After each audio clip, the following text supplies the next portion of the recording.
Hello everyone, welcome to our YouTube channel Deeksha's learning lab और मैं हूं आपकी फॉरेंसिक एजुकेटर दीक्षा शर्मा।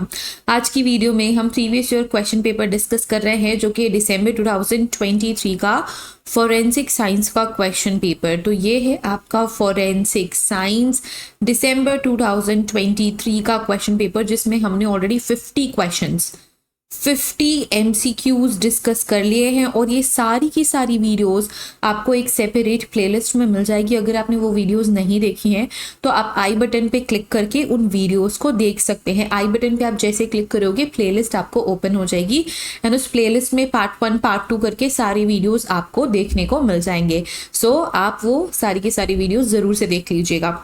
डिटेल में डिस्कशन हमने किया है, कॉन्सेप्ट बिल्डिंग हमने करी है रिलेटेड टू दोज क्वेश्चंस, तो बहुत ज़्यादा इंपॉर्टेंट है, ज़रूर से देखना है।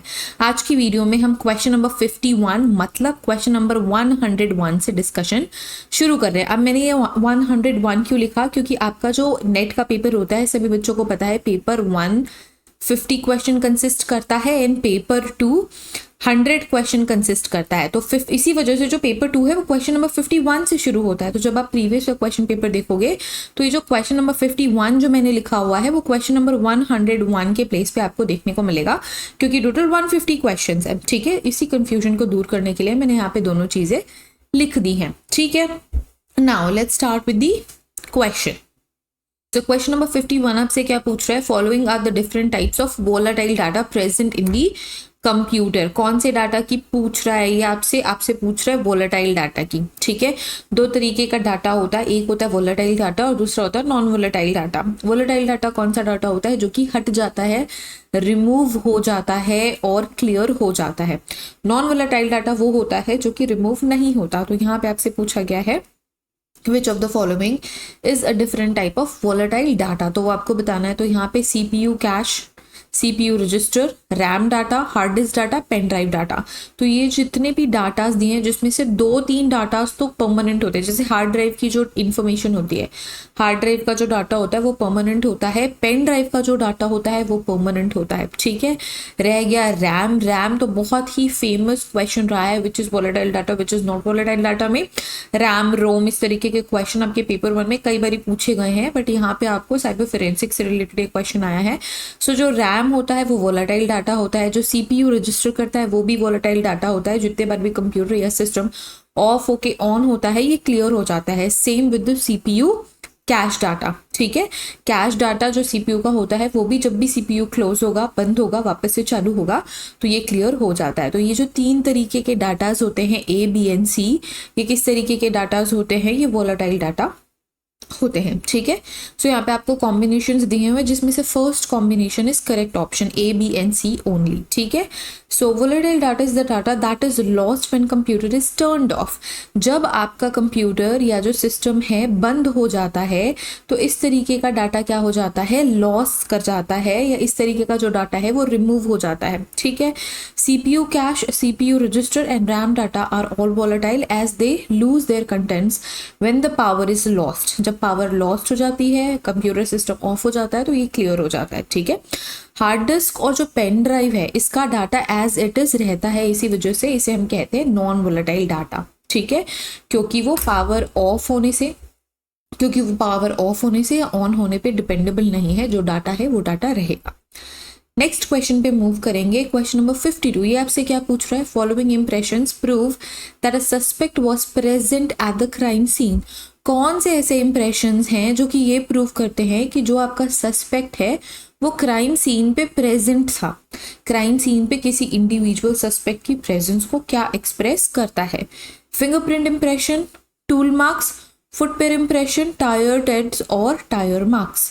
सो यहाँ पे बहुत इजी सा क्वेश्चन है। यहाँ पे A and B only, B and C only, A and C only है and B and D only है। अब जितने भी ऑप्शंस है ना ये कहीं ना कहीं कुछ ना कुछ कॉन्ट्रीब्यूशन करते हैं किसी सस्पेक्ट को क्राइम सीन पे लिंक करने के लिए, लेकिन सबसे जो बेस्ट आंसर है वो है A and C ओनली। ठीक है, A and C ओनली, मतलब अगर फिंगरप्रिंट प्रेजेंट है तो भी क्या करते हैं हम सस्पेक्ट को क्राइम सीन से लिंक करते हैं। फुटवेयर इंप्रेशंस प्रेजेंट है तो भी हम क्राइम सीन में सस्पेक्ट को लिंक करते हैं, क्योंकि टूल मार्क्स तो किसी भी दूसरे सस्पेक्ट के वजह से भी हो सकता है ना, टायर मार्क्स या फिर जो ट्रेड मार्क्स होते हैं वो भी एक अदर ऑब्जेक्ट का इम्प्रेशन है।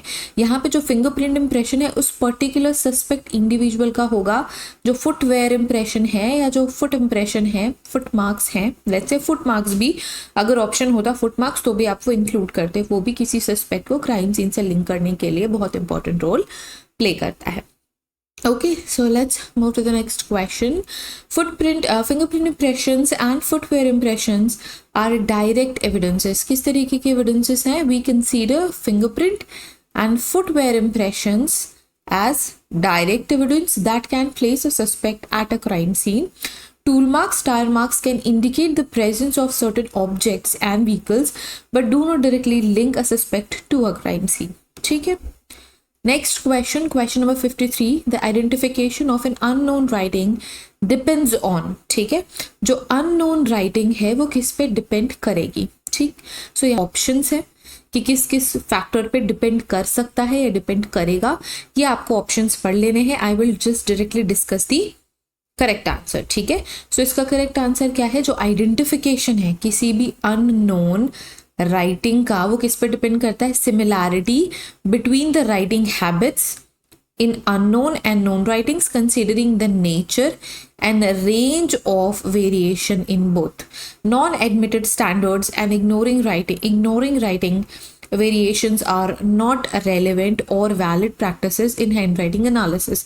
handwriting analysis में जो non-admitted standards हैं या जो writing variations हैं उनको ignore करना is not a valid practice। इसी वजह से सबसे ज़्यादा important क्या है? सबसे ज़्यादा important होता है आप कंपेयर करोगे known और unknown को writing habits में, ठीक है, और writing के nature पे। ठीक है, so A and C only is the correct option, option A and option C. A क्या कह रहा है? The similarity between the writing habits manifests in it and it is known as writings. The nature and range of variation must be looked into in the known and unknown writing. known और unknown writing में जो range है variation की वो हमें देखना पड़ेगा। ठीक है, एक तो natural variation होता है, natural variation is considered safe, जो कि हर किसी के हैंड राइटिंग में ज़रूर देखने को मिलेगा। ठीक है, और इसके अलावा जो सिमिलैरिटीज़ हैं वो भी हमें चेक करने हैं। तो ये दो इम्पॉर्टेंट ऐसे फैक्टर्स हैं जो अननोन राइटिंग के आइडेंटिफिकेशन पे बहुत इंपॉर्टेंट रोल प्ले करेंगे।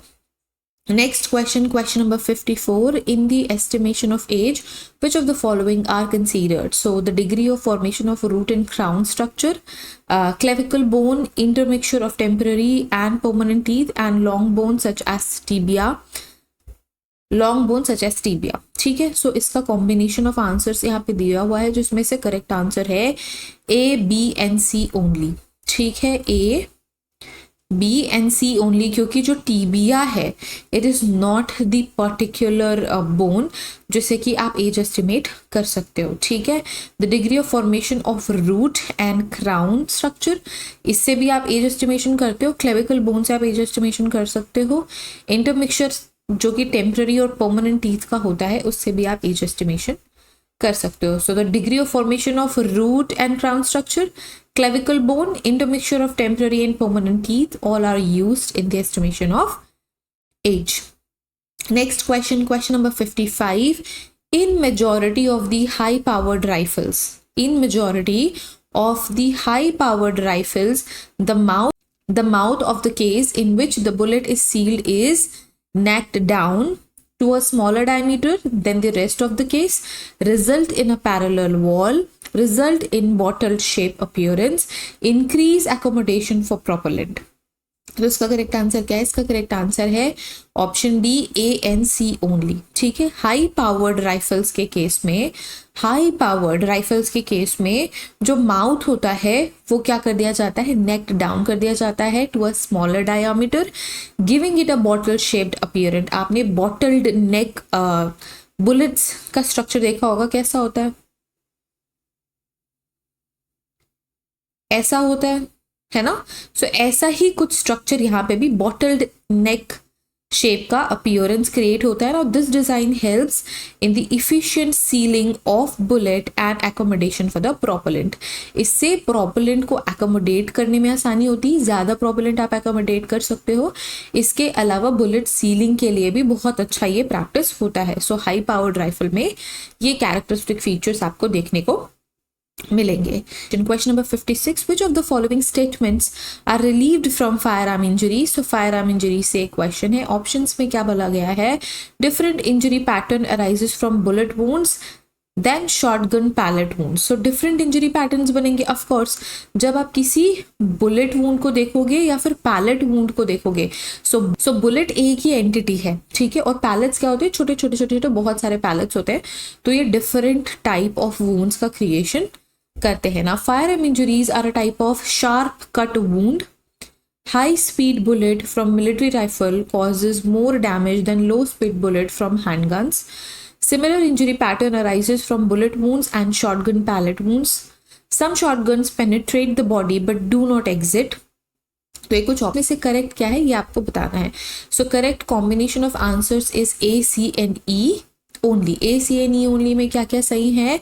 जो डिफरेंट इंजरी पैटर्न्स बनते हैं वो अलग अलग बुलेट से बनेंगे। जो शॉटगन के पैलेट्स होते हैं उनसे डिफरेंट इंजरीज बनेंगी और बुलेट से डिफरेंट इंजरीज बनेगी। ये 100% करेक्ट है। High speed bullets from military rifle causes more damage then low speed bullets. ये भी एकदम करेक्ट है। जो हाई स्पीड मिलिट्री राइफल्स होती हैं वो बहुत ज़्यादा डैमेज क्रिएट करती हैं as compare to low speed bullet. और कुछ शॉटगन्स जो होते हैं वो पेनिट्रेट करते हैं बॉडी में बट एग्जिट नहीं करते हैं। ये स्टेटमेंट भी एकदम सही है। सो A, C and E only is the correct option. Okay, let's move. Next question is question number 57. Which of the following are definitions of the phenomenon? So इसमें से आपको सारे के सारे ऑप्शंस देखने और बताने हैं कि कौन कौन से ऐसे स्टेटमेंट्स हैं जो कि किसी फिनोमेनन के डेफिनेशंस हैं। तो आपको एक एक करके ये सारे के सारे ऑप्शंस पढ़ने हैं। I am going to directly discuss the answer. Answer is option A and option B। Option A और ऑप्शन B क्या कहता है? जो स्पॉन्टेनियस कंबशन है it is due to natural heat producing process.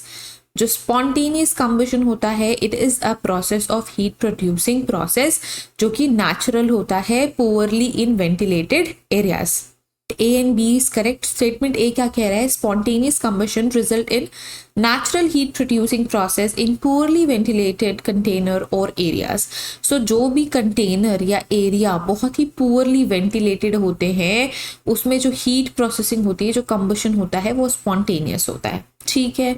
Conduction movement of heat through a solid object is caused by specific process in which electrons and atoms within heated object collide with each other. Absolutely correct है ना। जो conduction होता है, heat का conduction या non conduction, वो इसी ही movement पे डिपेंड करता है। तो ये जो स्पॉन्टेनियस कंबशन है और जो कंडक्शन का डेफिनेशन है ये दोनों बिल्कुल करेक्ट अलाइंड है option A and option B में। इसी वजह से ये दोनों ही करेक्ट ऑप्शन है। Now radiation it is transfer of heat energy by movement of molecules with in a liquid और अ गैस। नहीं, ये सही नहीं है। Convection transfer of heat energy from a heated surface to a cooler surface, ये भी properly aligned नहीं है। Okay, let's move to the next question. Question number 58. Which of the following are correct combinations of type of explosives and ion present in them? So इसमें से आपको देखना है कि कौन सा explosives कौन से ion के साथ correctly present है, ठीक है। So let's discuss the option. Option A and B is the only correct option present here. Option A and option B. Okay. So option A में क्या है? Black powder explosives. इसमें कौन कौन से आयन होते हैं? K+ ion, sodium oxide and sodium hydroxide, ठीक है। जो टोवेक्स एक्सप्लोजिव्स होते हैं उनमें ये सारे के सारे क्या होते हैं? आयन्स प्रेजेंट होते हैं। So these two options are the correct options.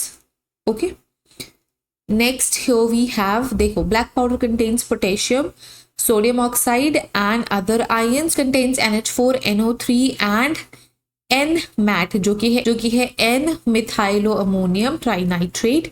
These are the correct options. Okay. Next question, question number 59. Which of the following are the part of file allocation table? So जो FAT है उसका correct part क्या है? Options में से कौन कौन से ऐसे ऑप्शन है जो फाइल एलोकेशन टेबल फाइल का हिस्सा है. सो FAT16, FAT320, FAT-Z and FAT-X. सो इसका करेक्ट आंसर है A, B and E only. सो A, B and E only में FAT12, FAT16 और FAT-X are the correct option. जो रेस्ट ऑफ द ऑप्शंस है जैसे कि 320 और Z फाइल सिस्टम, इस तरीके के कोई भी FAT फाइल सिस्टम के अंदर नहीं होते. That's why option A, B and E only are the correct options. Next question number 60.